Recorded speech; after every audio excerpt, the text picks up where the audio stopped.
हालाणी जे ॻोठ मोहम्मद लाइक सहतो जे रहवासी पौरत नौजवान मोहम्मद मूसा सहतो पुट समेत ॿिए ॾींहुं बि व्याजिन जे ज़ुल्म खां तंग थी नेशनल प्रेस क्लब हालाणी आॾो एहतजाज कंदे तहफ़ुज़ जी घुर कई आहे। मुतासिर पौरत नौजवान चयो त मूं 2022 में बरसातुनि दौरान आसिफ आरई ऐं राहिल सहतो खां कणिक जूं 100 बोरियूं वरितियूं हुयूं, जेके व्याज समेत 11 लख ऐं कणिक जूं 1000 बोरियूं वापसि करे चुको आहियां।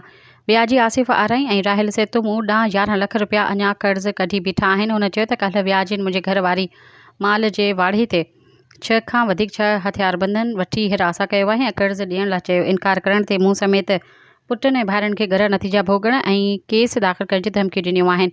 हुन चयो त व्याजी चवनि था त वाड़ो असांजो आहे, जेकॾहिं काग़ज़ ईअं ई खणी अचनि ऐं बाक़ी इहो वाड़ो असां टिनि भाइरनि जे गॾु में आहे।